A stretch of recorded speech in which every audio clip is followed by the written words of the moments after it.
Entonces, ya habíamos dicho que estábamos dentro de lo que se conoce como la dinámica del movimiento curvilíneo. Y en este caso vamos a atacar simplemente la dinámica del movimiento circular. Y dentro de eso vamos a atacar la dinámica del movimiento circular uniforme. Si ustedes se fijan, es bastante acotado lo que nosotros vamos a ver de la dinámica del movimiento curvilíneo. Voy a decirlo de nuevo para no olvidarme. Estamos estudiando la dinámica del movimiento curvilíneo, pero dentro de la dinámica del movimiento curvilíneo decimos dinámica del movimiento circular. Y dentro de la dinámica del movimiento circular decimos dinámica del movimiento circular uniforme. No sé si ven todas las diferencias.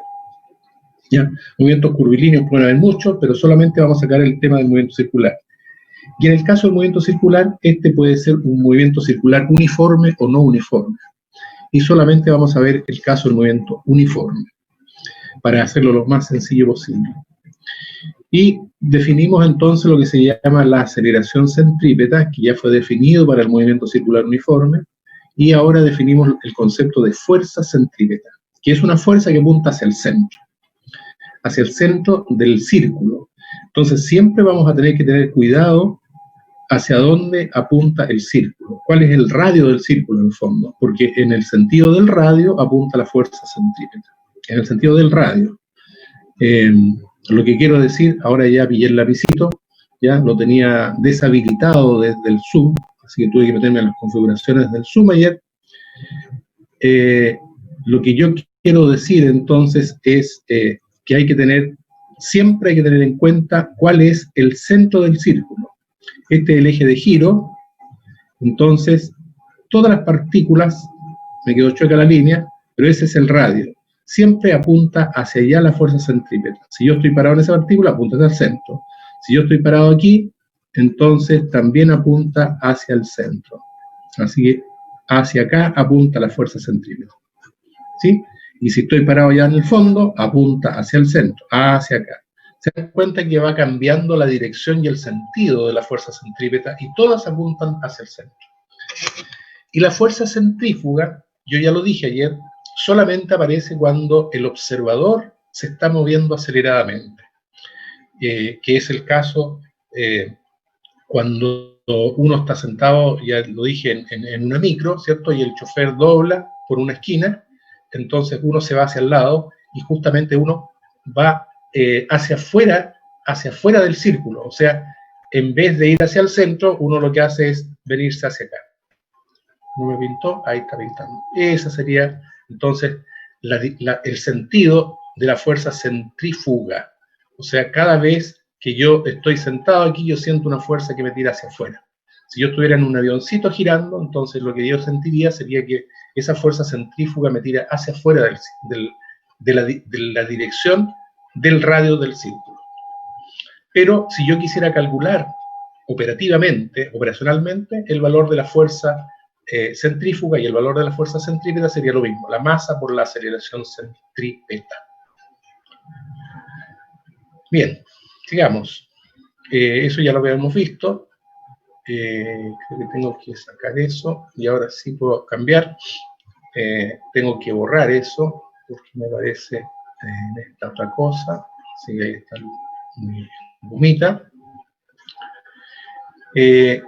Habíamos visto que en el caso del movimiento circular había dos formas en que la partícula podía girar. Era un giro de manera horizontal, ¿cierto? Horizontal, y un giro de manera vertical. En el caso horizontal, que es este caso, lo que ocurre es que siempre la normal tiene la misma dirección y el sentido que el peso. Entonces, yo siempre cuando la partícula gira en un movimiento circular en un plano horizontal, yo a ese eje, voy a buscar la pizarra de nuevo, a ese eje, que sería el eje en donde está la normal y el peso, yo a este eje le llamo eje Z. Eje Z. Entonces, ¿por qué le llamo el eje Z? Porque en el caso de la dirección de la fuerza centrípeta o de las fuerzas que están actuando en el sentido del centro, a ese le llamo eje X, y al que va por detrás, si esto se está moviendo así, entonces yo le llamo eje Y. Recuerden que este sería 90 grados. No sé si están bien los tres ejes, no sé si los ven bien. Lo ven bien, ¿cierto? Eje Z, Y y X. Jóvenes, ¿los ven bien? ¿Distribuidos los ejes? ¿Bien? Yo lo veo. Ok, en el caso en que la partícula se mueva en un plano vertical, entonces la situación cambia, porque en el eje del radio, que sería este, aquí ya este es el eje Y, si uno quisiera, este es el eje Y, y el eje X tendría que ser este, si es que la partícula se está moviendo en ese sentido. Y el eje Z apuntaría hacia donde estoy yo, ¿ya? O hacia donde están ustedes. Entonces, fíjense que la situación cambia, porque ahora la tensión y el peso están actuando en el sentido del radio. Aquí solamente está actuando la tensión en el sentido del radio. Por eso que el eje Z aquí, la normal y el peso, siempre van a ser cero. Siempre van a ser cero, la sumatoria de estas dos fuerzas. En cambio, la sumatoria de esta fuerza en el eje X va a ser igual a la masa por la aceleración centrípeta, porque esa es la fuerza que está actuando hacia el centro. Y aquí, en este caso, la tensión y el peso van a ser las que van a estar actuando en el sentido de la fuerza centrípeta. Por eso es que es muy importante hacer la diferencia entre un giro en un plano horizontal y en un plano vertical. En eso consistía entonces esta transparencia. Voy a borrar para no tener problemas con la próxima. Imagino que ustedes están anotando todo, ¿cierto?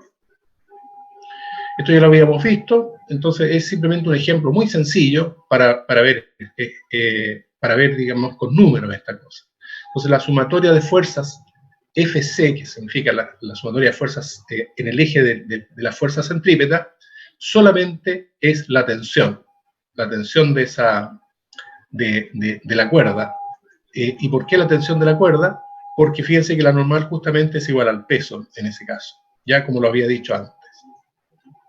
Y si la normal es igual al peso, entonces básicamente yo puedo decir que la normal es igual a m por g. Pero en este caso está la tensión, ¿ya? Y la tensión está aquí. Y esa tensión es la única fuerza que actúa hacia el centro del radio, hacia el centro hacia el centro del círculo. Y como yo sé que la fuerza neta que actúa hacia el centro es la masa por la aceleración centrípeta, recuerden que esto es la masa por la aceleración centrípeta, porque la aceleración centrípeta es v cuadrado partido por r, así que yo puedo calcular esa tensión. Y bueno, con los datos que da el problema, yo puedo despejar la velocidad aquí, porque se está pidiendo la velocidad, y entonces al hacer el despeje queda raíz de tr partido por r. Pero lo importante es esto. Esto es lo importante. Ese es como el resultado de aprendizaje de este ejemplo. Y el otro resultado de aprendizaje tiene que ver con lo que ocurre aquí abajito. Entonces, ¿qué ocurre aquí abajito? No sé si puedo hacerlo desde acá, no. Aquí abajito lo que ocurre es que yo tengo ahora lo siguiente. Si yo voy a analizar las fuerzas que están actuando allí, entonces dice que la tensión más el peso es igual a la masa por la velocidad al cuadrado. Claramente estoy analizando lo que está ocurriendo aquí arriba, ¿cierto? Porque la tensión tiene el mismo sentido del peso y ambas apuntan hacia el centro. Por lo tanto, esas dos fuerzas están implicadas en el cálculo de la fuerza centrípeta. Y todo eso vale la masa por la velocidad al cuadrado partido por m. Entonces, esta es la gran diferencia entre este cálculo y el cálculo de aquí arriba. Aquí no está el peso, como yo les decía, porque el peso está en otra dirección. En cambio acá, el peso influye en el cálculo. Y si yo analizo la parte de acá abajo, ¿ya? También es importante que ustedes se den cuenta de que de que en este caso yo tengo efectivamente el peso y la tensión. Entonces tengo que decir quién es positivo y quién es negativo. Entonces, ¿cómo uno decide quién es positivo? Se decide simplemente comparando el sentido del vector con si apunta o no apunta hacia el centro. Entonces aquí, si ustedes se dan cuenta, la tensión es la única fuerza que tiene el mismo, o sea, que está apuntando hacia el centro. Entonces, esta tensión tiene el mismo sentido de la fuerza centrípeta. Por eso que uno pone tensión positivo, más T, y la fuerza que está en sentido contrario, que en este caso sería el peso. Y entonces por eso aparece menos mg. Y se hace el mismo cálculo, porque la fuerza neta es entonces mv cuadrado partido por r. Y con eso se puede obtener la velocidad en todos estos casos. Entonces, fíjense las diferencias que hay entre un caso y otro, ¿ya? Cuando está en un plano horizontal y cuando está en un plano vertical. Esto es muy importante porque yo he preguntado muchas veces qué ocurre, no sé si ustedes han tenido la experiencia, cuando van viajando en auto y el camino es así y de repente hay un tremendo hoyo, un bache grande y sigue el camino recto. Y cuando uno pasa con el auto rápidamente por aquí, ¿qué ocurre cuando pasa por aquí por este bache? ¿Qué sienten ustedes? ¿Qué sienten? Vamos, vamos. Todos me imagino que han tenido esa experiencia. Ustedes son profesores de ciencia, así que tienen que tratar de explicar ese fenómeno físico. A ver, ¿quién se atreve? ¿Quién se atreve a opinar? Les voy a poner el otro caso. El otro caso es cuando uno va por este caminito y de repente se encuentra con una altura así y baja. ¿Qué ocurre cuando está aquí arriba? Con el auto, cuando va rápido. Vamos. ¿Quién se anima? Está abierto el chat.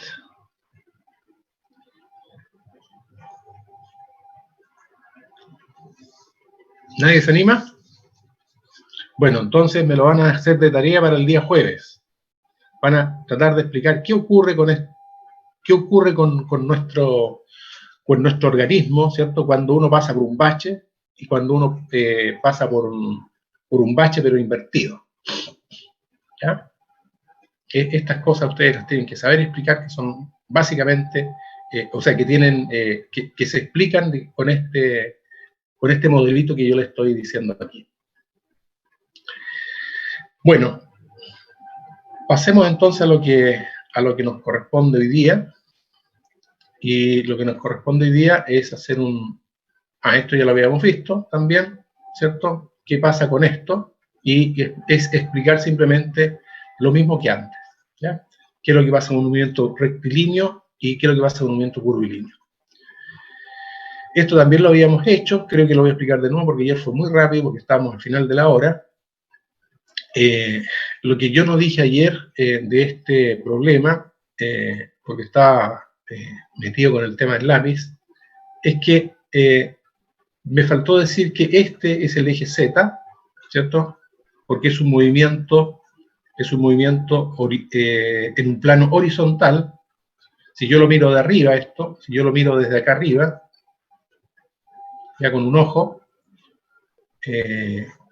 con el ojo que todo lo ve, ahí lo estoy mirando, entonces lo que yo veo efectivamente es un círculo así, en donde esta masita representa esta masita que está acá. Y este diagrama de fuerzas está visto con esta vista lateral, por así decirlo, y entonces este es el eje Z, y este sería el eje X, que yo les estaba diciendo antes, que sería como ese eje X. Ese eje X. Y el eje Z, o sea, el eje Y, si esto está rotando en este sentido, vendría para acá. Este sería el eje Y, así. Entonces tengo tres ejes, tengo estos dos ejes que están en un plano horizontal, que coincide, digamos, con este plano horizontal, y el eje Z, que estaría acá arriba. Y en el eje Z la sumatoria de fuerzas es 0, así que lo que tengo básicamente es es T coseno de teta igual mg, que sería esta ecuación. Y la otra ecuación son las fuerzas hacia el centro. Y la única fuerza hacia el centro es T seno de teta, que sería esta fuerza, y esa es la masa por la velocidad al cuadrado partido por n. Lo que se pide primero es el ángulo. Ya esto no me fijé ayer, y aquí lo hice muy rápido. Y el ángulo se puede calcular directamente del triángulo que se forma. Y por lo tanto, ese lo tengo calculado. Ahí está. Voy a tener que borrar lo que hice allí. Ahí está. Entonces, el seno de teta es el cateto opuesto dividido por la hipotenusa.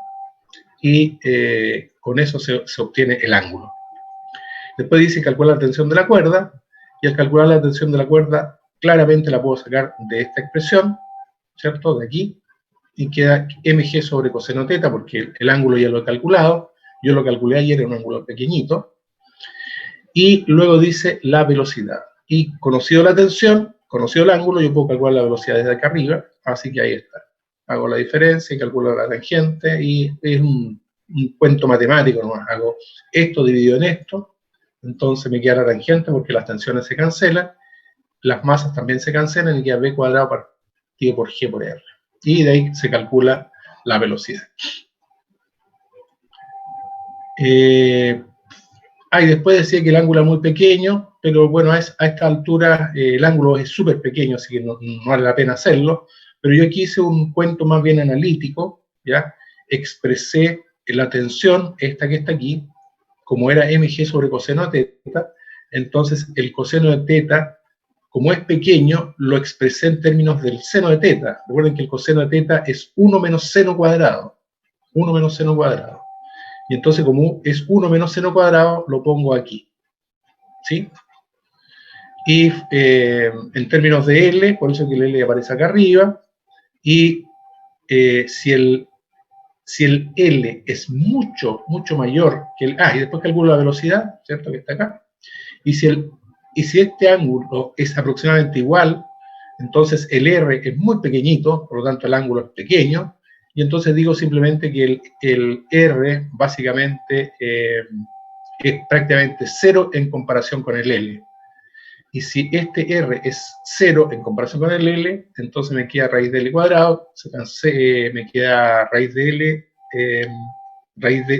L cuadrado, por lo tanto me queda L, cancelo este L con este L y me queda mg, y acá también hago que el R valga 0, así que queda gr cuadrado sobre raíz de L cuadrado, quedaría gr cuadrado sobre L, que es lo mismo que tengo acá.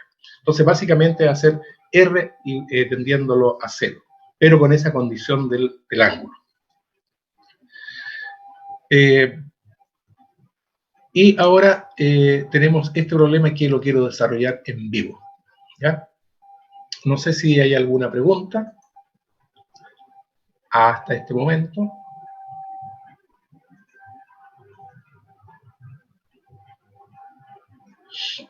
¿Preguntas? Entonces, ¿en qué consiste este problema? Creo que lo voy a sacar y lo voy a correr un poco. Vamos a correr un poco aquí.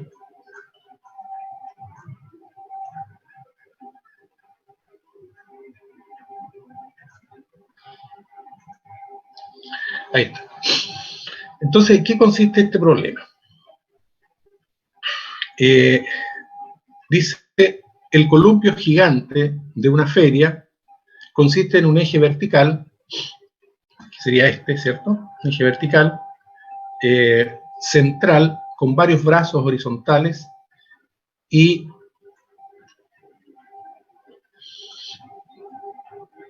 en su extremo superior, aquí hay varios brazos y solamente estamos sacando uno. Ya aquí están los otros, pero nos interesan para el problema. Cada brazo sostiene un asiento suspendido de un cable de 5 metros. Aquí está el cable, un asiento, sujeto a un brazo en un punto a 3 metros del eje vertical. Aquí están los 3 metros. Entonces, lo que hay que calcular es el tiempo de una revolución del columpio, si el cable forma un ángulo de 30 grados con la vertical. La respuesta está aquí, tenemos que llegar a 6,06 segundos. Entonces, bueno, lo primero que yo siempre les he dicho es que uno debe entender el problema. Y ustedes se pueden imaginar esto, o sea, si esto no está rotando, entonces básicamente la persona que está aquí va a estar colgada en esta posición, ¿cierto? Y cuando comienza a girar esto, esta persona se comienza a alejar de este eje vertical. Mientras mayor, como lo vimos en la animación del inicio de este tema, mientras mayor es la velocidad, más alejado o mayor es el ángulo. Y mientras menor es la velocidad, entonces más cerca estoy de este ángulo. Mientras mayor es la velocidad, el periodo o el tiempo en que yo doy una vuelta es menor. Y mientras menor es este ángulo, entonces el periodo es mayor. ¿Ya? Es totalmente consecuente. Entonces, ¿cómo uno ataca este tipo de problemas? Bueno, básicamente, si uno mira desde arriba este problema, de nuevo, si uno lo ve desde arriba, entonces lo que tiene es que es un movimiento circular, ¿cierto? Tienen que imaginárselo. Si yo hago una vista desde arriba, no sé dónde lo voy a dibujar, ya, dejámoslo por aquí. Si yo lo miro desde arriba, entonces lo que yo tengo es que tengo este punto que sería, que estaría representado por este eje, y tengo la persona que está rotando aquí. Ahí está rotando. Y lo que yo debo calcular es este R. Ese es el radio de giro de esta persona respecto del eje. Es lo que yo, o sea, lo que yo tengo que calcular básicamente es toda esta línea, hasta aquí. Entonces, si ustedes se fijan, este radio no es, es la suma de dos cosas, ¿ya? Es la suma de 3 más este pedacito, o sea, ese pedacito que hay desde aquí hasta acá. ¿Y cuánto vale ese pedacito? Bueno, ese pedacito, lo que yo hago es simplemente completar este triángulo rectángulo que se forma, y básicamente lo que yo tengo es que debo calcular este cateto que está aquí, ese cateto. Entonces, ese cateto, ¿cómo se puede obtener ese cateto? Ese cateto, entonces, lo que yo digo es que me tengo que acordar de la función trigonométrica, ¿cierto? Que me relaciona el cateto opuesto con la hipotenusa, porque los 5 metros es la hipotenusa. Y esa función trigonométrica, ¿cuál es? ¿Cuál es? Es la función seno, coseno, tangente.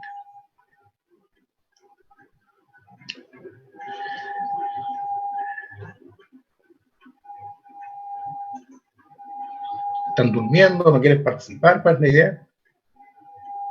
¿No quieren clases?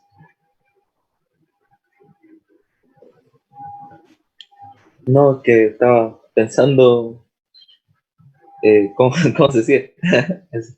Entonces hay que hacerlo de Coca-Cola Hip Hip, ¿no? ¿Cómo? Lo de cateto puesto dividido en cateto adyacente, igual la hipotenusa, Exacto, ¿no? hay que buscar la función trigonométrica que me relaciona. Este que sería X, por así decirlo, que ¿Ya? es lo que yo necesito conocer, y hay que relacionar este X con el ángulo y con la hipotenusa, porque esta es la hipotenusa. Entonces, ¿cuál es la función trigonométrica que me relaciona eso? Recuerden que siempre con el cateto opuesto está el seno, y con el cateto adyacente está la función coseno. Entonces, este que está aquí es el cateto opuesto al ángulo, este es opuesto al ángulo, por lo tanto, lo que me sirve aquí es la función seno. La función seno. Entonces, lo que tengo que decir es que el seno de 30 grados,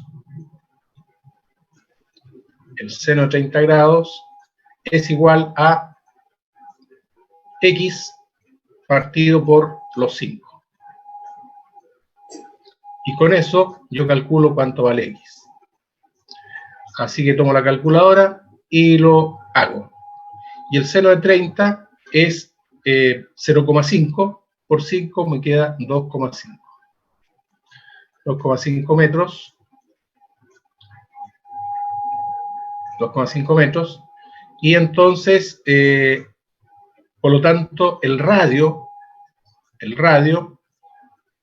vale 2,5 más los 3. Así que son 5,5 metros.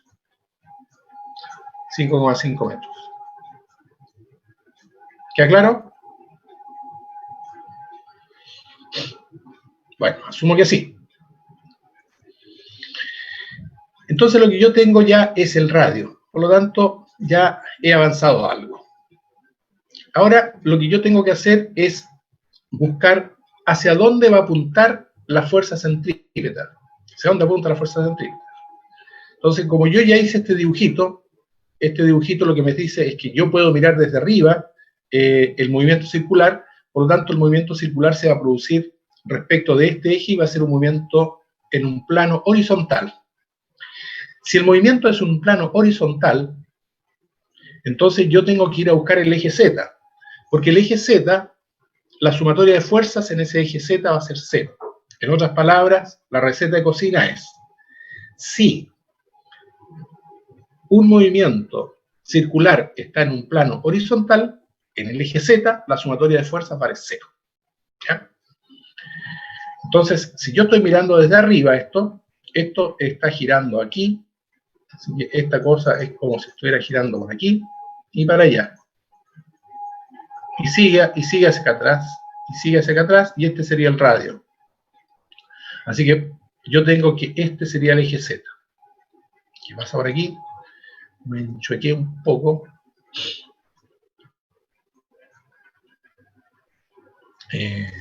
Voy de nuevo. Este sería el eje Z. Ahí está. Y aquí entonces yo digo, bueno, ¿qué es lo que ocurre con esta persona? La persona está actuando, por un lado está actuando el peso, que lo voy a dibujar en otro color, por ejemplo en este. Ahí está el peso. Este sería mg.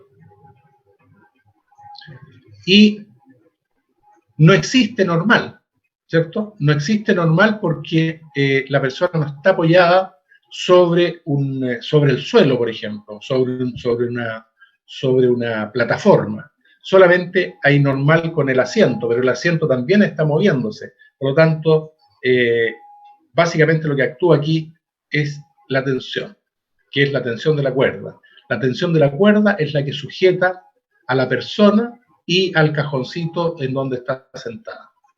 Así que ahí está la tensión T.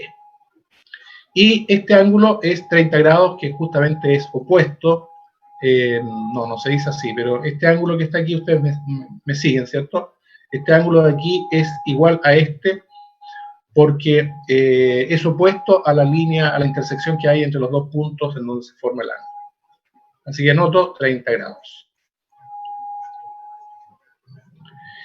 Y eso es básicamente el diagrama de fuerzas. Entonces, lo que tenemos que hacer es buscar la cinemática a través de la dinámica. La dinámica está representada por las fuerzas y la cinemática se trata de buscar entonces este tiempo, ¿ya? Que representa el periodo. Así que en el eje Z, la sumatoria de fuerzas vale 0, ya lo habíamos dicho antes. Así que digo sumatoria de fuerzas en el eje Z. ¿Qué fuerzas están actuando? Está actuando positivo T coseno 30, T coseno de 30,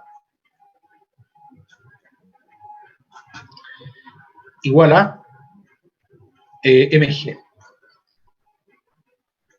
mg. Y con eso podemos calcular la tensión, pero no se está pidiendo la tensión, se está pidiendo el tiempo del columpio, el tiempo de una revolución, que sería el periodo. Y ahora voy con la sumatoria de las fuerzas al centro. ¿Al centro de quién? Al centro del círculo. Al centro del círculo. Y la única fuerza que actúa es la componente de esta tensión, ¿ya? Entonces, fíjense que si yo tengo esta como eje X, la componente de este ángulo vale 60, ahí está, 60 grados, porque 60 más 30 más 90, y justamente la componente hacia el centro es t coseno de 60. T coseno de 60, que es lo mismo que t seno de 30, pero yo estoy usando siempre los cosenos para desarrollar este tipo de problemas, para que no se confundan con las funciones trigonométricas. Entonces siempre hemos usado como patrón que el ángulo se mide respecto al eje X. Aquí tenemos t coseno de 60 igual a m por v cuadrado partido por r. Y tengo todo para calcular, ¿cierto? Porque puedo calcular la tensión, la puedo poner aquí, y puedo calcular lo que desconozco acá, que es la velocidad. Yo creo que lo voy a hacer así, porque así lo harían ustedes. Entonces, porque uno también podría aplicar el álgebra y hacer la división entre esto y esto, y calcular la tangente y todo el cuento, pero lo voy a hacer como lo harían ustedes.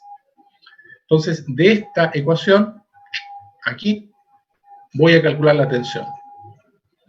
Y la tensión es mg, espérate, quiero ver si se conoce la masa o no, porque si no, no la puedo calcular. No se conoce la masa. Entonces voy a tener que hacer, bueno, pero vamos a suponer que la masa es 50 kilogramos, ¿ya? Para tener un cálculo, da lo mismo, esto, da lo mismo. Así que esto anótenlo ustedes, por favor, si la masa es 50 kilogramos. En realidad, cuando uno hace los cálculos algebraicos, se cancela todo, así que la masa no interesa. Pero es simplemente para ir haciendo el cálculo y vamos a llegar al mismo resultado. Entonces yo tengo que la masa vale 50 por 9.8, estoy tomando la calculadora, y dividido en 30 coseno. Y con eso yo encuentro que la tensión vale 565.8. 565.8 newton. Esta es la tensión entonces del cable. Es la tensión del cable. Y conocida esta tensión, la pongo aquí y puedo calcular la velocidad. Así que me voy con esta ecuación y digo que la velocidad, fíjense ustedes que la velocidad va a ser igual a la raíz cuadrada, esto es velocidad, ¿no? Ahí, es la raíz cuadrada ¿de quién? De t por r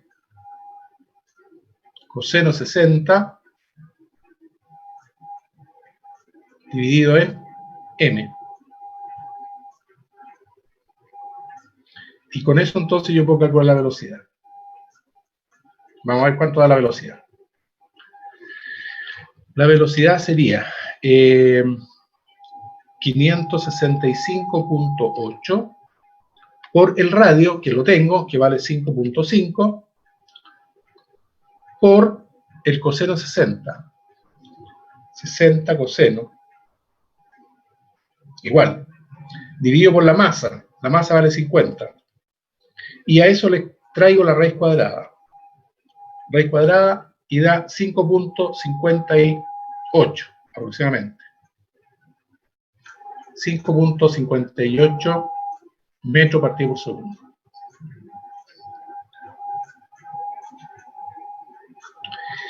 Pero eso no es lo que me están preguntando. Lo que me están preguntando es el periodo. Entonces, ¿cómo calculo el periodo?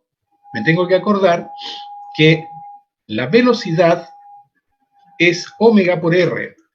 Es omega por r. ¿Ya?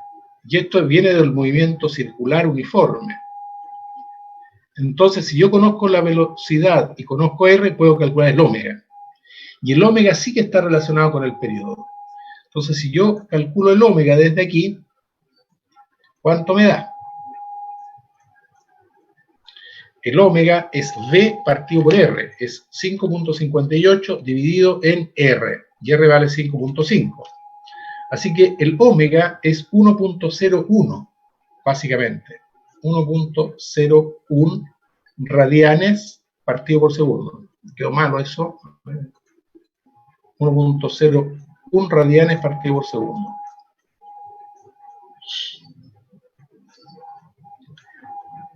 ¿Y cómo se relaciona el ómega con el periodo? Bueno, el ómega con el periodo es que el ómega es 2pi partido por el periodo. 2pi partido por el periodo.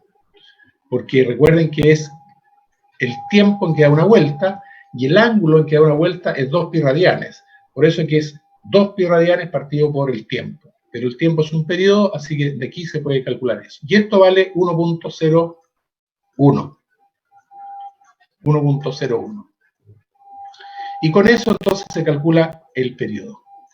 Y el periodo, al resolver eso, es 2pi dividido en 1.01. Y 2 por pi es 6.28 dividido en 1.01, da exactamente igual a 6.2, ¿ya? Que es aproximadamente igual a 6.06. Aquí hay temas de decimales que son los que voy arrastrando porque he resuelto el problema. Pero 2 por 3.14 es 6.28 dividido en 1.01. Sí, es 6.2 aproximadamente. El resultado es correcto igual. Cuando uno lo realiza, estos son segundos.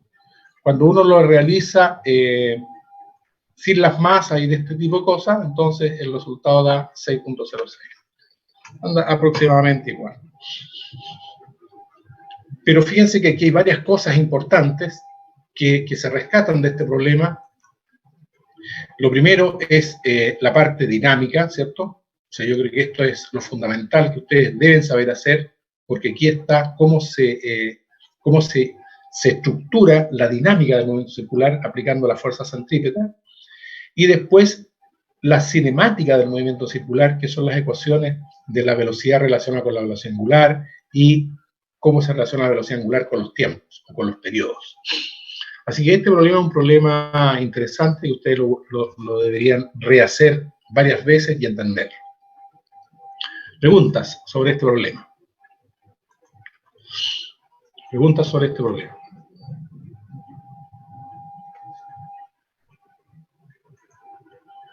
¿Me preguntas? ¿Lo anotaron todos? Como para ir borrando.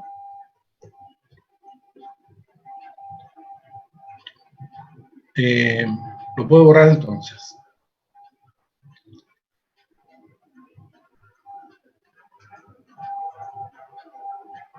Ok. Voy a borrar el problemita.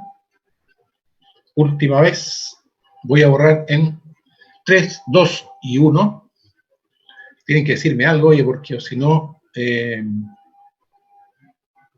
hasta yo me voy a aburrir de hablar. Voy a borrar el problema. No sé si hay algo que le está molestando. Estoy haciendo muchas clases. Estoy yendo en contra de las normas. Así no tenía que ser.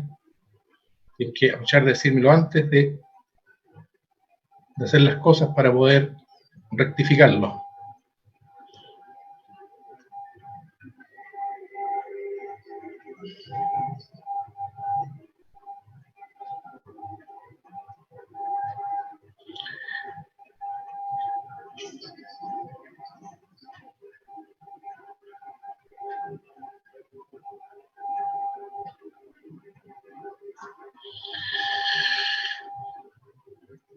Bien, sigamos entonces.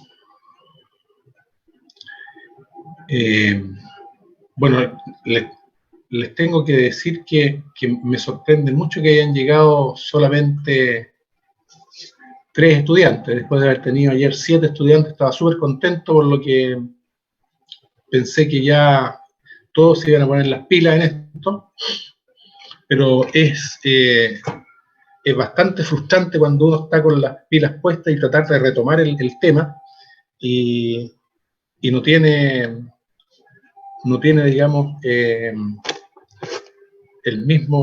la misma fuerza de parte de ustedes. Así que voy a pensar bien si sigo con estos cursitos de primer año para pedagogía en los próximos semestres, porque realmente no ha sido una buena experiencia, hasta el momento.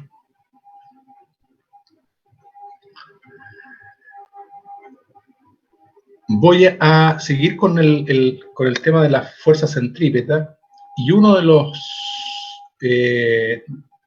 los problemas más interesantes que hay y que se pueden explicar con estos movimientos circulares es lo que se llama el peralte. Yo no sé si ustedes conocen este concepto de peralte o lo han escuchado. El peralte tiene que ver con el ángulo que tienen las carreteras cuando hay una curva, ¿ya? Hay curvas que tienen un cierto ángulo, y ese ángulo depende de la velocidad con que pasa un automóvil.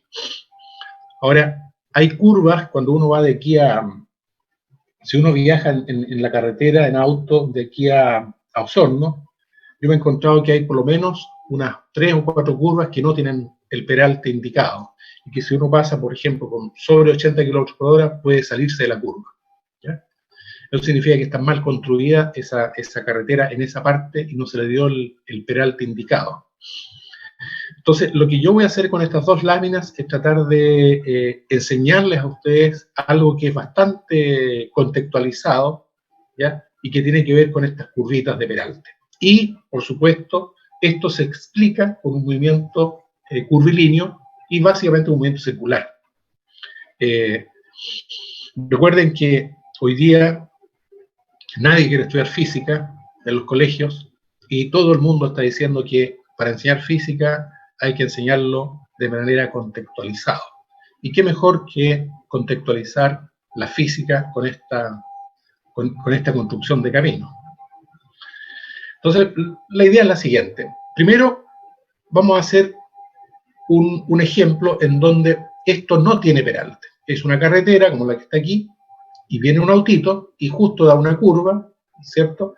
Y lo que se conoce es el radio de este círculo, o de este segmento. Aquí hay esta curva es parte de un círculo, ¿ya? Y eso es lo que está hecho aquí con línea segmentada. Por lo tanto, lo que hay allí es una rotación de este auto respecto a este centro, y es un círculo, o es una circunferencia, o es un movimiento circular en un plano horizontal, como el que hemos estado usando. Dice, un auto pasa por una curva de radio R, este que está aquí, sin peralte. Si el coeficiente de fricción entre las ruedas y el camino es μ sub s, ¿cuál es la rapidez máxima con la que puede tomar la curva sin derrapar? Cuando habla de derrapar el auto, significa que el auto no se tiene que roncear, no sé si no tiene que resbalar en el pavimento. Entonces, si no se resbala, ¿hacia dónde se puede resbalar el auto? El auto se puede resbalar hacia acá, ¿cierto? Por la fuerza centrífuga. Para las personas que van aquí adentro y para el auto que está en movimiento, el auto está en movimiento, está con un movimiento acelerado. Por lo tanto, cualquier observador que esté dentro del auto está moviéndose aceleradamente. Por lo tanto, ellos, lo que está actuando aquí es una fuerza centrífuga, y los tira hacia afuera. Eso es lo que ellos sienten. Y si los tira hacia afuera, entonces está derrapando hacia afuera, ¿ya? Si fuera un camino, por ejemplo, de ripio, uno pudiera sentir la sensación que se derrapa hacia afuera, y el auto se cruza y todo. Y vamos a asumir entonces que cuando hay derrape, el camino le ofrece un coeficiente de roce estático, ¿ya? Al auto que lo hace para que no derrape, ¿ya? Para que no se salga del caminito. No sé si hay alguna pregunta respecto de lo que estoy hablando. Bueno, entonces lo que hay aquí, el diagrama de fuerza que uno puede hacer sobre el auto, es que sobre el auto actúa la normal, el peso hacia abajo, y está actuando esta FR, que es la fuerza de roce. Porque si el derrape es hacia afuera, por fuerza centrífuga, entonces esta fuerza, para que no derrape el auto, tiene que apuntar hacia el centro. Hacia el centro. Entonces, ¿qué significa eso? Significa que la normal es igual al peso. Lo primero, yo hago la sumatoria de fuerzas en el eje Z, o en el eje Y en este caso.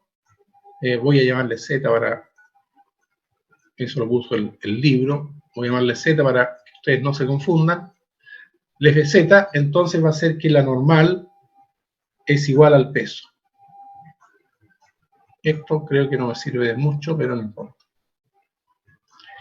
Y luego, la sumatoria de fuerzas en el eje X va a ser igual a, no, sí me sirve, va a ser igual a la masa, bueno, primero la única fuerza que está actuando es FR, ahí está, y eso tiene que ser igual a la fuerza centrípeta, es decir, es la masa por la velocidad al cuadrado partido por R.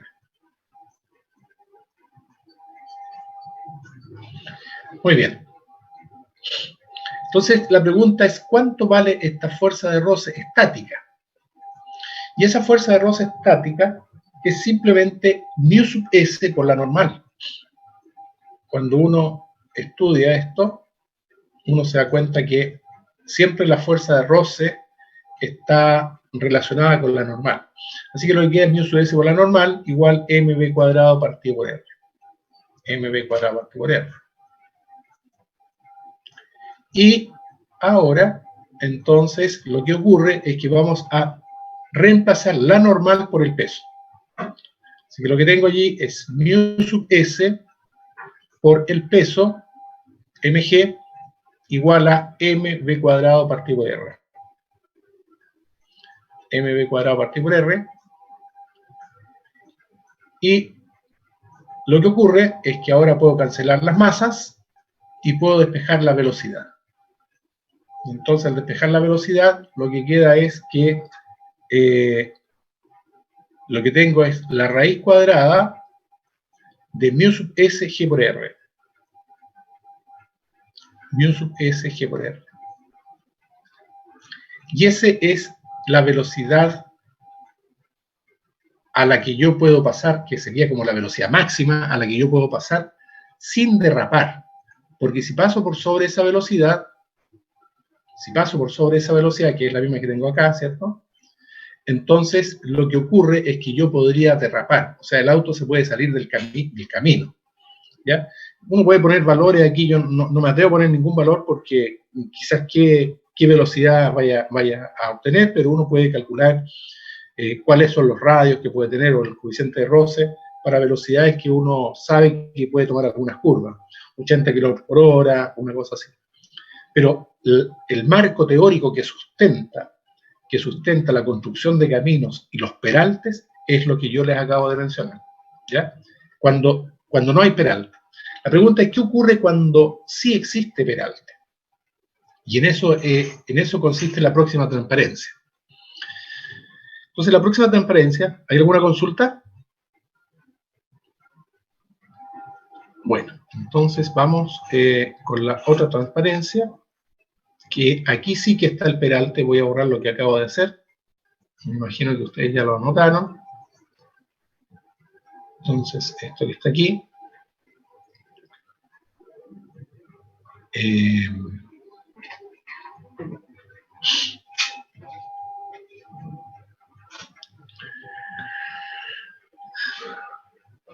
Bueno, entonces aquí tenemos un auto que va en una carretera y ahora sí que hay un peralte. Y entonces el peralte, si ustedes se fijan, es que el camino ahora tiene una cierta inclinación, un cierto ángulo, y ese ángulo depende de la velocidad. En este caso no se considera la fuerza de roce, para hacerlo más simple, porque existen otras fuerzas que actúan hacia el centro. Entonces, si uno hace el diagrama de fuerzas del autito, lo que se tiene es lo mismo que es lo que está acá. Está actuando la normal. Ahora la normal no actúa en forma vertical, sino que actúa hacia allá, porque básicamente se modela esto como un plano, ¿cierto? Este sería el ángulo beta. Aquí estaría el autito, ahí. Entonces la normal apunta en ese sentido, y el peso apunta en ese sentido, y que es exactamente lo que se tiene acá. Pero hay que tener mucho cuidado porque ahora el ángulo o la fuerza centrípeta apunta en este sentido, ¿sí? En el eje X. No es que baje, el auto no va a bajar por este plano, inclinado como estábamos calculando antes, sino que este no va a bajar ni va a subir, sino que el auto va a permanecer detenido allí cuando yo lo miro con este corte transversal, ¿ya? Porque el auto viene hacia mí. Ahora, si le incluye roce, ahí sí que hay que tener mucho cuidado, y esa va a ser la tarea que yo les voy a dar, ¿ya? Para el jueves. Pero básicamente esto no tiene roce, esta es la normal y este es el peso, que es exactamente igual que este diagrama de fuerza que está aquí. Ahora, ¿por qué existe este anormal y por qué la normal se pone en diagonal? Es efectivamente por este ángulo, ¿ya? Es por el peralte, ¿ya? Porque ahora sí que tiene peralte y el peralte tiene ángulo beta. Y lo que tenemos que hacer es calcular lo mismo, es calcular la velocidad para que ese auto pueda pasar con ese peralte, o relacionar la velocidad con el ángulo. Bueno, en ese caso, entonces, el eje Z sigue teniendo la dirección del peso. Este es el eje Z. Otra vez mato este es el eje Z, y el eje X es tal como está acá. Por lo tanto, el peso ahora es la normal por el coseno de beta, porque el ángulo beta, si uno ve, este es el ángulo beta, entonces este que está aquí es el ángulo beta, y son ángulos opuestos, y como el ángulo es opuesto, no hay ningún problema en decir que son iguales. Por lo tanto, lo que tengo yo allí es lo siguiente.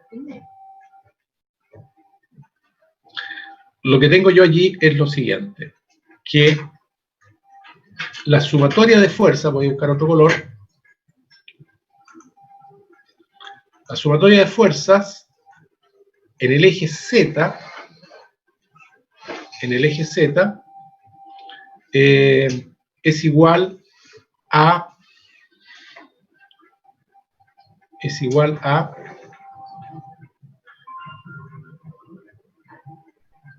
estoy con cámara chica.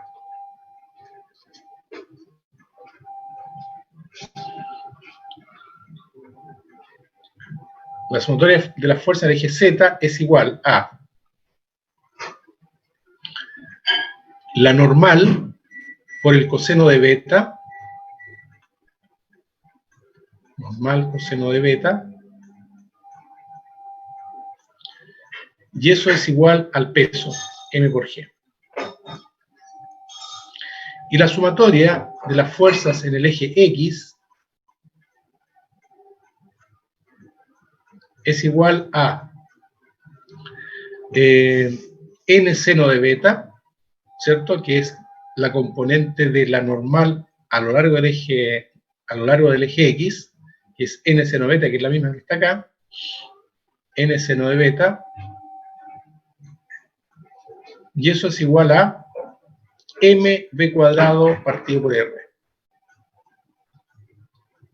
mb cuadrado partido por r. Bueno, con esas dos ecuaciones las tenemos que combinar para poder entonces determinar cuánto vale la velocidad en función del ángulo beta. Entonces lo que hay que hacer es despejar la normal de aquí, de esta ecuación, y ponerla acá. Entonces lo voy a hacer en este lado que tengo más espacio. Así que despejo la normal de esa ecuación, y lo que tengo es mg sobre coseno de beta y esta la reemplazo ahí. Entonces, ¿qué es lo que queda? Queda mg, este no es negativo, por si acaso, ahí está. Queda mg coseno de beta, mg sobre coseno de beta, por seno de beta, o seno de beta, igual mb cuadrado partido por r. mb cuadrado partido por r. Cancelamos las masas y con eso obtenemos la velocidad. Así que la velocidad al cuadrado, voy a ponerla en raíz, va a ser igual a la raíz cuadrada g seno de beta partido por coseno de beta, eso es seno de beta sobre coseno de beta es tangente, así que queda g por r tangente, g por r tangente de beta. G por r tangente de beta.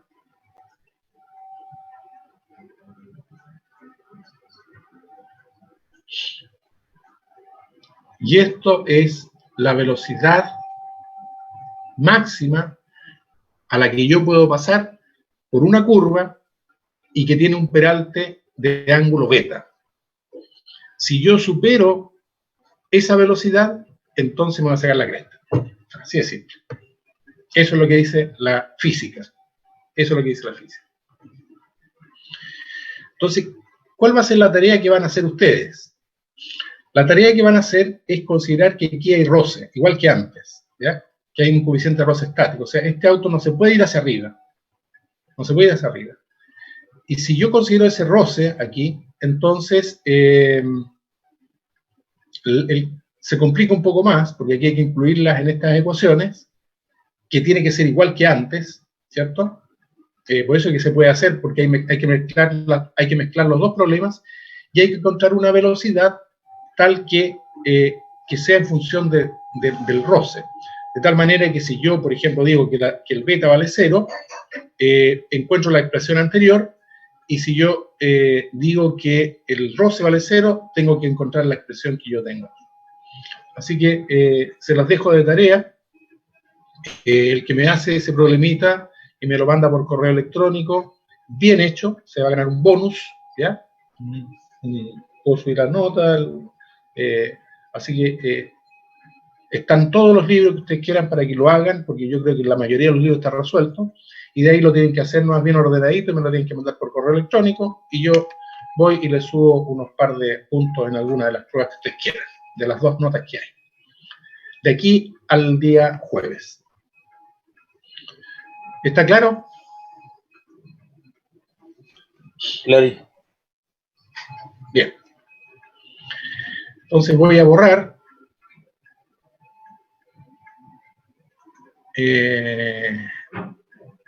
Voy a borrar lo que he hecho, a menos que tengan alguna consulta.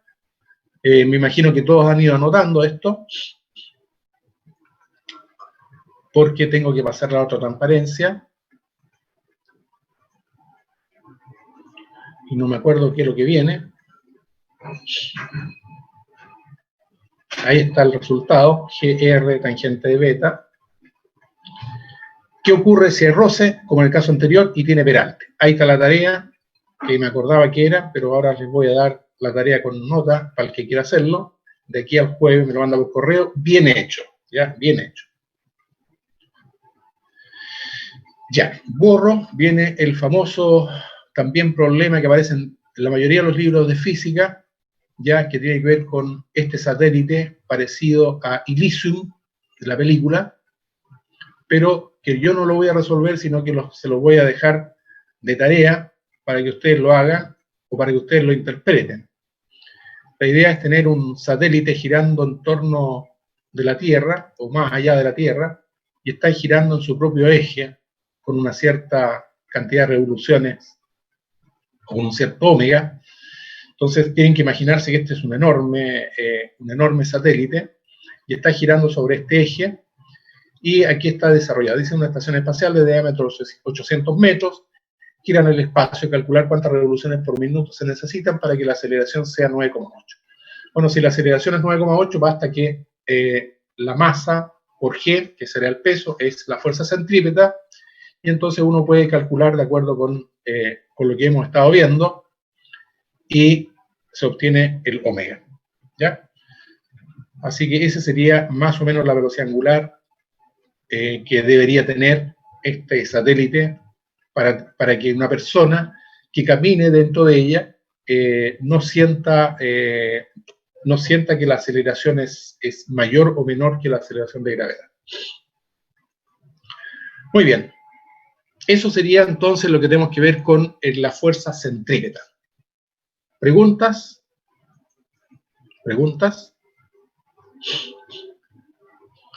¿No hay ninguna pregunta?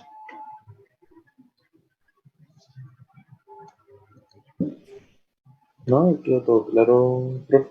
¿Todo claro? Voy a dejar de compartir pantalla.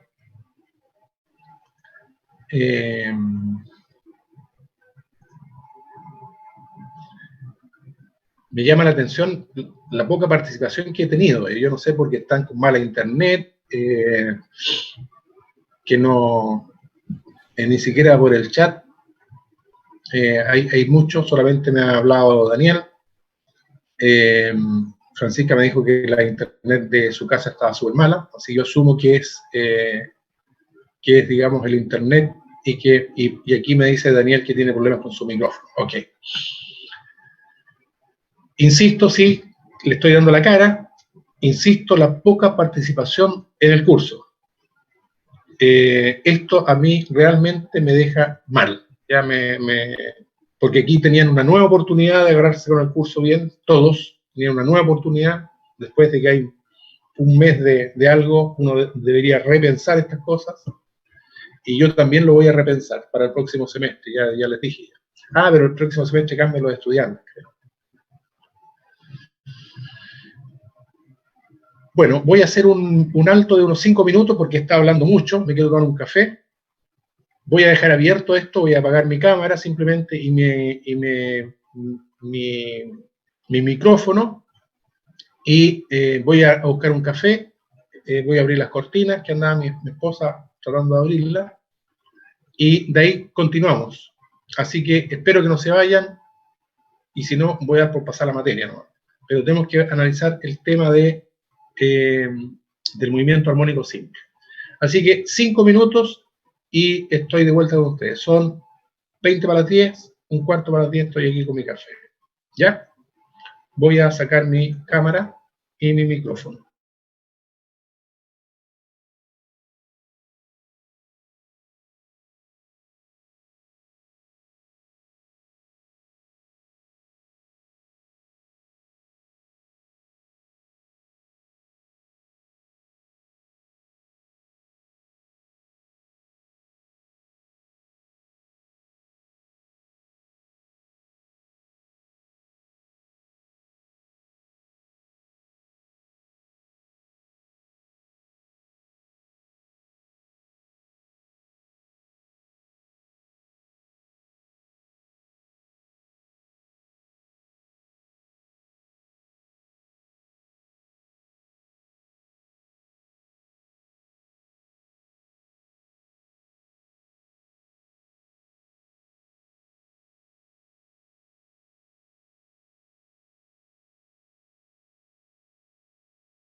Bien, estoy de regreso.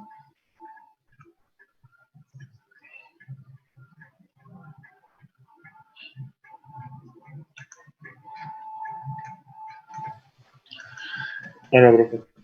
Ya vamos a continuar entonces con lo que estábamos y a ver si podemos tener un cachito antes.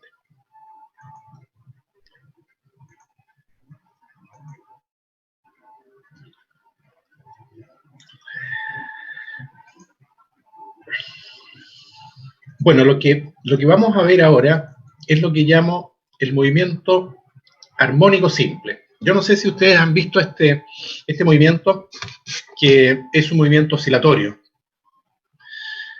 Bueno, y estas animaciones yo las bajé de internet hace muchísimo tiempo, ¿ya? Cuando apenas uno podía bajar cosas de internet, y las he mantenido porque está hecho por los chinitos. Aquí es un trabajo chino, digo yo. Ya por eso que están estas letras aquí y fueron sacadas de páginas chinas, páginas trucadas y todo. Pero me parecen súper buenas. Entonces, el movimiento armónico simple, en este caso, está representado por dos sistemas. El primer sistema es un péndulo, que es este péndulo pequeñito que está aquí, que está oscilando, ¿cierto? Y ustedes pueden ver la tensión y el peso, y cómo se van moviendo estas tensiones y el peso en estas animaciones, ¿ya? Y esto no es una fuerza lo que está en azul, sino que es la velocidad tangencial. Es el omega por R, en el fondo. Y en esta otra animación se están viendo las fuerzas. Entonces, está la fuerza neta, no, la fuerza normal, que en este caso es la fuerza centrípeta, y la fuerza tangencial, ¿ya? Y se sigue mostrando la velocidad. Respecto de esto yo no tengo nada que decir, solamente que la velocidad yo no la hubiera puesto, porque se trata de fuerzas, de un diagrama de fuerza, y uno se puede confundir, digamos, con esta velocidad, porque no es una fuerza. Pero la animación está bien. Y fíjense que el peso es constante, ahí está, y la tensión va variando su valor, y está representado por este esquema, que me parece súper bueno, y lo mismo que acá. Fíjense cómo van variando las fuerzas normales y las fuerzas tangenciales. Eso es por esta animación del lado izquierdo. Por el lado derecho, arriba, ¿ya? Que es esta animación que está aquí, primero se muestra el movimiento oscilatorio, pero segundo hay dos vectores que están bien hechitos, ¿ya? Son como cilindros. Entonces, el vector azul lo que está mostrando es la posición respecto de este centro de la partícula. Fíjense que la posición es positiva ahora y es negativa después, ¿ya? Entonces, la posición en este punto vale 0 y en los extremos es máxima. Aquí es máxima y acá es máxima. Y hay otra flecha que es esta flecha verde que está aquí. Entonces la pregunta es, ¿qué representa esta flecha verde, la que está acá? Que en el extremo vale 0 y en este extremo vale 0. Y cuando pasa por aquí, por el centro, entonces es máxima. Tiene el mayor tamaño. Y claramente no es otra cosa que la velocidad, ¿cierto? Para que esta partícula cambie de sentido, o cambie su movimiento, va para un lado y cambia y va para el otro lado, entonces su velocidad tiene que ser 0 en ese punto. Es cuando uno tiene una partícula hacia arriba. La partícula se va moviendo hacia arriba y en un momento llega a que su velocidad vale 0 y cambia de sentido y vuelve. Entonces lo mismo que está ocurriendo aquí con este movimiento armónico, ¿ya? Entonces la flecha verde representa la velocidad. Y la aceleración tiene el mismo movimiento que la flecha azul. Y eso lo vamos a mostrar más adelante. Y lo otro interesante de esta transparencia es lo que está ocurriendo acá abajo, ¿ya? Lo que ocurre acá abajo es un estudio en paralelo de lo que ocurre con la frecuencia y el periodo del movimiento oscilatorio y circular.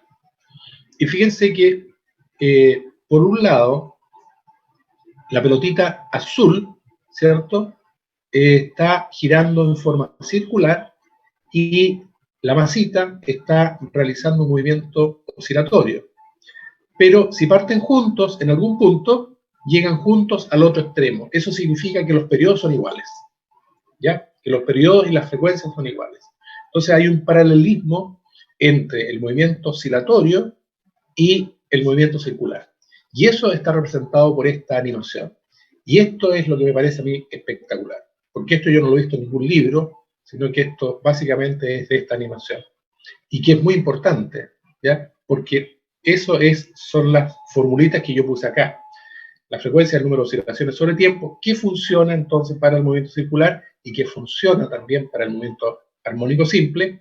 Y aquí están las relaciones para el periodo y la frecuencia y para el movimiento y para la velocidad angular. 2pi partido el periodo, que fue la que usamos hace un ratito atrás.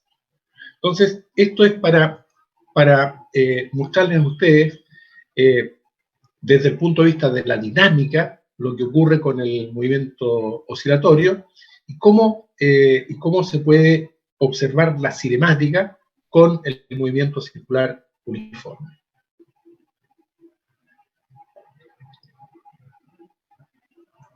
Bien, vamos a otro tema.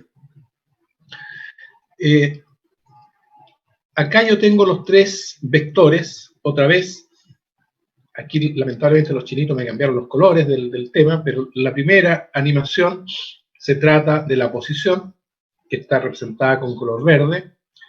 Luego tenemos la velocidad, que está representada con color azul. Y se tiene la aceleración, que está representada con color rojo. Entonces lo primero que tienen que ver aquí es que se tiene que cumplir lo que observamos antes, que cuando pasa por esta posición, la posición es 0, y eso ocurre, y es máxima en los extremos, cuando tiene una amplitud máxima. Y la velocidad es máxima cuando pasa por la posición igual a 0, y es 0 en los extremos. Y la aceleración, fíjense ustedes que es justamente lo contrario que la posición. Cuando la posición apunta en un sentido, la aceleración apunta en sentido contrario. Y es máxima en los extremos, pero justamente de sentido contrario. Y eso es la razón por este signo negativo. Las ecuaciones para la posición están dadas a través de funciones senoidales y cosenoidales, por eso puse este bonito, ¿ya? Uno puede demostrar esto, este phi inicialmente lo podemos tomar como 0, ¿ya? No voy a hacer mucho hincapié en este phi, simplemente por simplicidad lo podemos tirar a 0, pero sí son funciones cosenoidales o senoidales. Y en el caso de la posición, entonces es de la forma a coseno de omega t, también podría ser a seno de omega t, pero lo importante es que cuando se calcula la velocidad justamente es negativa y contrario a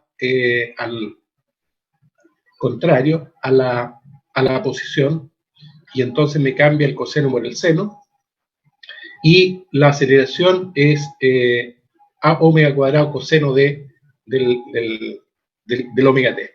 Ahora, esto uno lo puede demostrar, yo no lo quise demostrar porque lo puedo confundir más, pero se puede demostrar rápidamente. Ya, todo lo contrario, cuando yo he pasado esto en ingeniería de los primeros o segundos años, yo lo puedo demostrar sin matemática.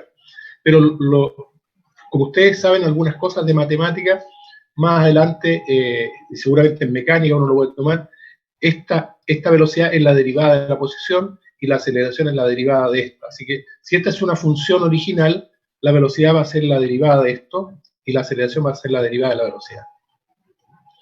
Ahora, si uno mezcla estas ecuaciones, uno encuentra estas funciones. Y seguramente aquí me voy a detener un poquitito para que ustedes lo vean, ¿ya? Porque me gustaría hacerlo. El que es más claro es la posición con la aceleración, porque yo puedo tener que aquí, digamos, a coseno de omega t es lo mismo que está aquí arriba. Entonces, si yo junto este a coseno de omega t, lo que tengo es x. Entonces me queda rápidamente, me queda al tiro, que esto es omega cuadrado por x. ¿Ya? Eso se ve rápidamente. El que no se ve rápidamente es la relación que hay entre la velocidad y la posición. Y yo quiero enseñarles el truquito cómo calcular esto, ¿ya? Y que no es tan difícil. Fíjense que si yo tomo esto al cuadrado, si yo esto lo leo al cuadrado, quedaría así: x cuadrado igual a cuadrado coseno cuadrado de todo esto al cuadrado. Pero yo simplemente voy a tomar el omega t, porque el otro lo voy a hacer cero, ¿ya? Para no complicar las cosas. Igual es cero. Entonces, x cuadrado coseno. Y esto lo voy a hacer al cuadrado también. Entonces va a quedar b al cuadrado igual. Menos con menos me da más, así que queda a cuadrado omega cuadrado seno cuadrado de omega t. Recuerden que el phi vale 0. Entonces, aquí es donde está el truquito. El truquito es que yo voy a juntar este con este y voy a juntar este con todo eso. Con todo eso. Entonces, ¿qué es lo que queda? Lo que queda es x cuadrado dividido en a cuadrado, ahí lo junté, y eso es igual a coseno cuadrado de omega t. No se olviden, coseno cuadrado de omega t. Y a eso le voy a sumar la otra junta que va a hacer, que es b cuadrado partido por a cuadrado omega cuadrado. Y eso es igual a seno cuadrado de omega t. Entonces, esta parte de aquí vale coseno cuadrado y esta parte de aquí vale seno cuadrado de omega t. ¿Cuánto vale seno cuadrado más omega cuadrado? O sea, seno cuadrado de teta más coseno cuadrado de teta. ¿Alguien se acuerda de eso?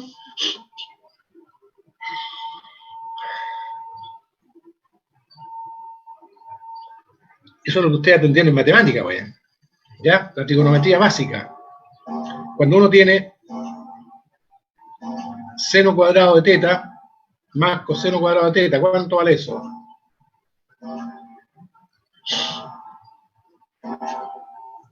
¿Cuánto vale eso? ¿Alguien se acuerda?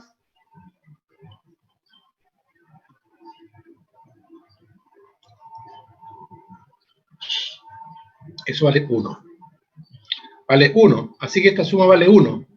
Y si uno resuelve esto, entonces se encuentra el b que está allí. ¿Ya? ¿Cómo sale? Sale que queda que b cuadrado es igual a cuadrado omega cuadrado 1 menos x cuadrado sobre a cuadrado.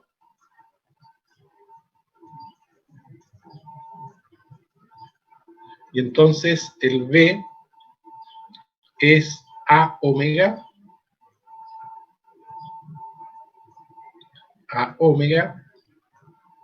raíz cuadrada de 1 menos x cuadrado partido por a cuadrado.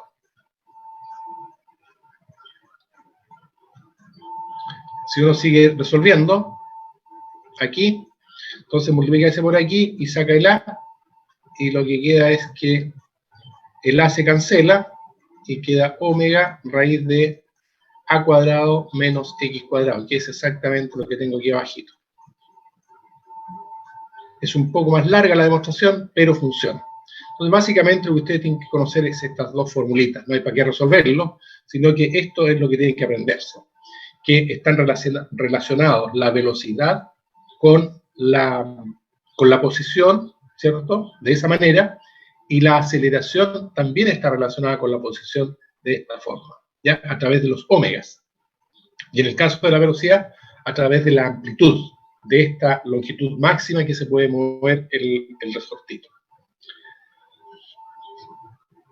Ahora bien, ¿cuál es la velocidad máxima?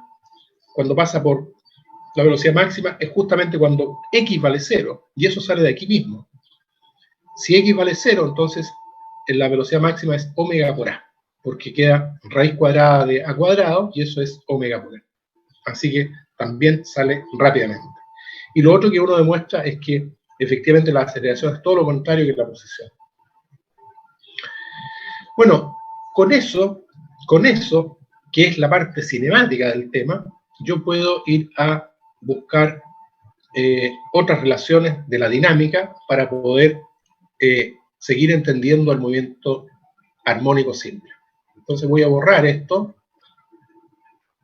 Voy a borrar esto para seguir con el tema.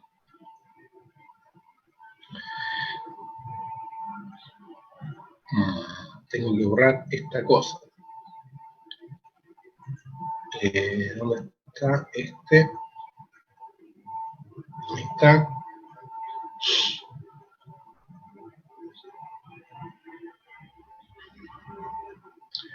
Bueno, lo que tengo acá es analizar un poco más fino, es un análisis un poco más fino de lo que depende el omega. Así que aquí vamos a hacer el análisis desde el punto de vista de la dinámica y combinarlo con la cinemática que encontramos antes. Entonces, fíjense ustedes que yo puedo partir diciendo que la fuerza es menos K por X, que es la fuerza restauradora de las que yo le había hablado del resorte, ¿cierto? Significa que si yo tengo esta partícula o esta masa y el resorte y yo tomo con mi mano y lo estiro, entonces la fuerza que aparece en el resorte es negativa respecto de la fuerza externa. Por eso aparece este signo negativo, ¿ya? Pero si esta fuerza es la masa por la aceleración, entonces lo que tengo es que la masa por la aceleración es menos K por X. Por lo tanto, yo puedo encontrar que la aceleración es menos K partido por M por X. Pero yo encontré antes, ¿cierto? Antes, en mi transparencia anterior, ¿cómo me voy para atrás? Aquí, que la aceleración era menos omega cuadrado por X, desde el punto de vista de la cinemática. Entonces, por eso que me atrevo a ponerla acá, sin ningún problema. A es menos omega cuadrado por X. Y yo estas dos cosas las voy a comparar. Si yo las comparo, yo puedo expresar que el omega cuadrado es K partido por M. O sea, si el omega está relacionado con la frecuencia y está relacionado con el periodo, entonces el periodo no depende de la cinemática, sino que depende de las condiciones de la masa y el resorte. ¿Por qué depende de la masa y el resorte? Porque depende de K, y K depende del resorte, y la masa es la masa, ¿ya? Es la cantidad de materia que tiene la partícula que yo le asocio al resorte.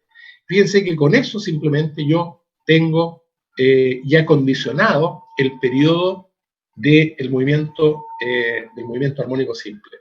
Y este sí que es un resultado interesante, porque basta que yo vaya al laboratorio, agarre un resorte, agarre una masa, ¿cierto? Los una,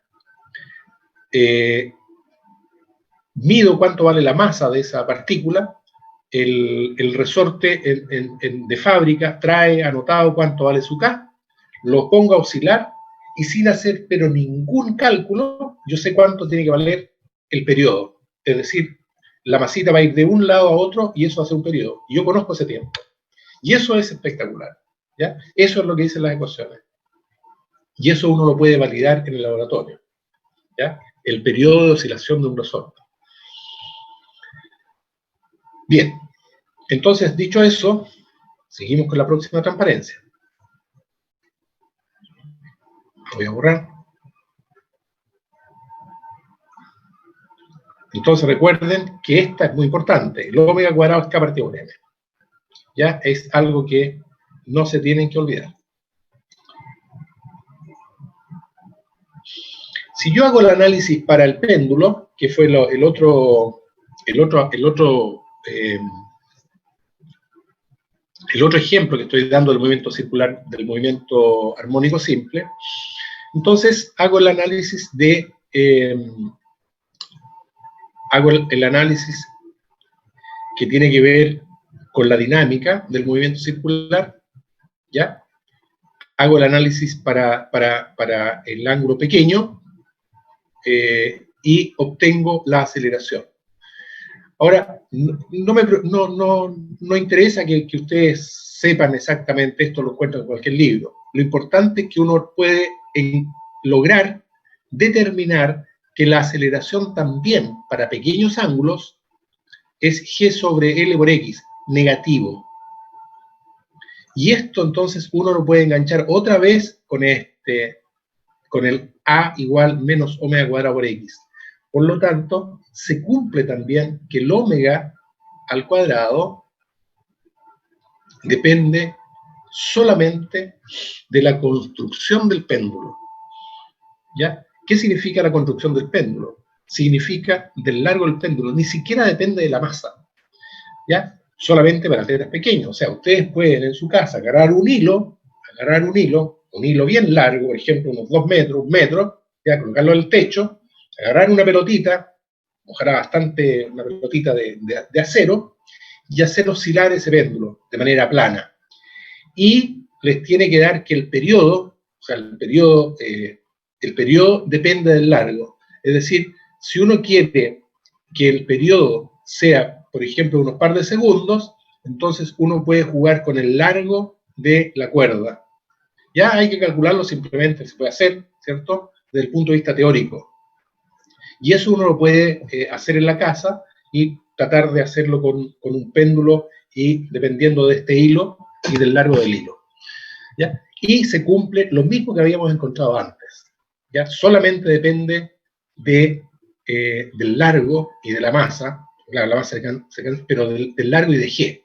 ¿Ya? No depende de la cinemática, no depende de decir, digamos, o de contar el tiempo con un reloj, sino que depende de la fábrica.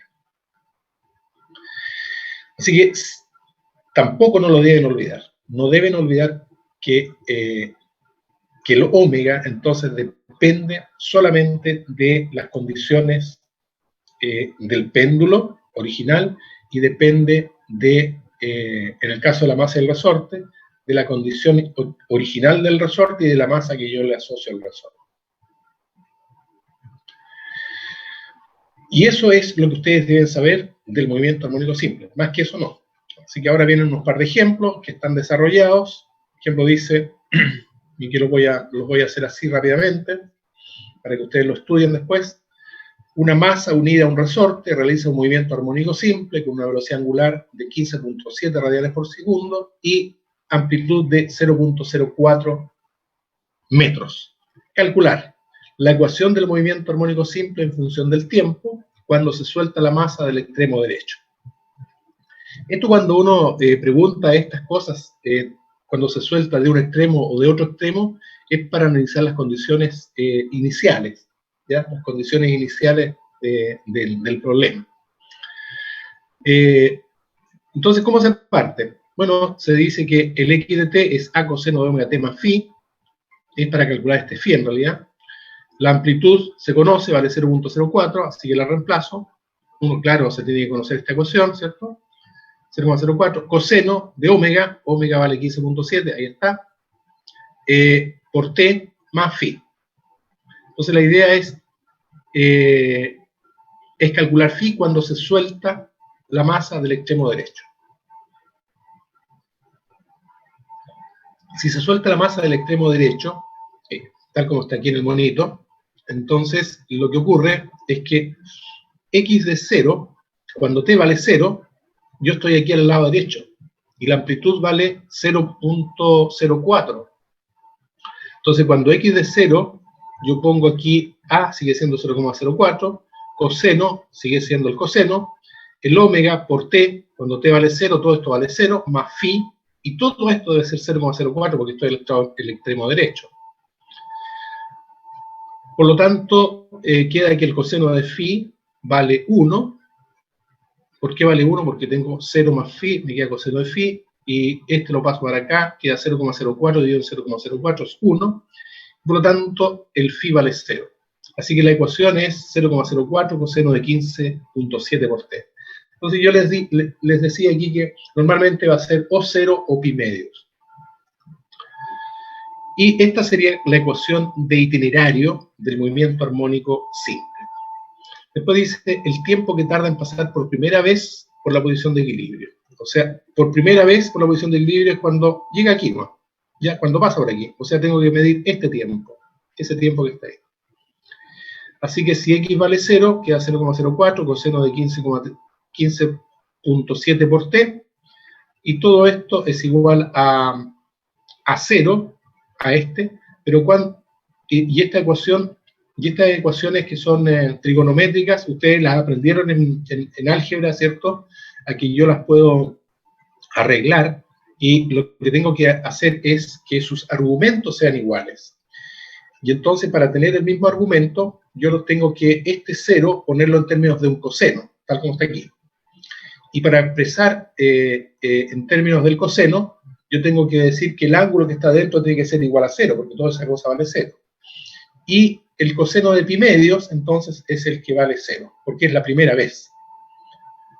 Por lo tanto, si el coseno de 15,7t es igual al coseno de pi medios, yo encuentro que el tiempo es 0,1 segundo, que se demora en llegar acá.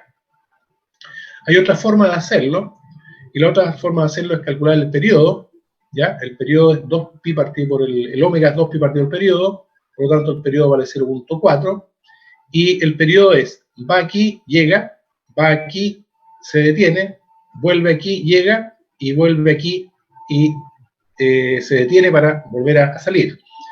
Entonces, básicamente eso es lo que mide el periodo. Así que si yo calculo el periodo y lo divido por 4, me debería ser 0,1. Y efectivamente eso es lo que ocurre. Y lo que ocurre es que se demora 0,1 aquí, o sea, se demora 0,1, 0,2, 0,3 y 0,4. Si yo este 0,4 lo divido por 4, tal como está acá, me da 0,1, que es lo que se demora en llegar por primera vez al origen. Es decir, que la segunda vez, ¿cuánto se demora? La segunda vez se demora 0,1, 0,2, 0,3. O sea, es distinto el tema, ¿ya? Es distinto. Eso sería por segunda vez. Y por tercera vez, ¿cuánto sería? Por tercera vez sería aquí 0,1, 0,2, 0,3, 0,4, 0,5. Entonces, se demora 0,5 segundos en llegar por tercera vez a la posición de equilibrio. Eso es cuando parte de la derecha, pero uno también podría decir, bueno, ¿y qué ocurre si parte por la izquierda? Bueno, cuando parte por la izquierda va a ocurrir más o menos lo mismo, porque de aquí hasta acá se va a demorar 0,1, 0,2 y así sucesivamente. Así que es casi simétrico en el caso. Por eso que les decía yo que esto normalmente va a ser 0 o pi medios. Hay otro ejemplo, creo, aquí está. Yo creo que esto se lo voy a dejar de tarea. Andamos con el tiempo ya, creo que vamos a terminar la clase ya. Esto está resuelto, lo pueden ver ustedes, aquí están los apuntes. Y esto lo dejamos para el día jueves, que es el torque de una fuerza. Esto es lo último de esta parte y luego entramos con energía, que sería el día jueves. Así que yo creo que ha sido suficiente por hoy. Hemos estado desde las 8:30, básicamente casi 2 horas. Esto es lo que yo voy a hacer hasta que termine el curso. Así que no sé si tienen alguna consulta antes de hacer un resumen final del tema. Camilo, Daniel, Francisca. ¿Preguntas? No, a mí sí, ahí me quedó una duda, pero con la segunda forma que mostró para sacar el tiempo que se demoraba, ¿Ya? me quedó claro. La segunda Ok. forma la entendí mejor. Bueno, entonces lo que hemos visto hoy día es básicamente el tema de la fuerza centrípeta. Hemos desarrollado todo lo que tiene que ver con la fuerza centrípeta en un movimiento circular uniforme, y además hemos visto el movimiento armónico simple y también desde el punto de vista de la dinámica, combinándolo con la cinemática. Hemos hecho algunos ejemplos que son muy simples y estamos a puerta de terminar esta parte de fuerza con el concepto de torque que vamos a ver el jueves, y para entrar con la parte de trabajo y energía.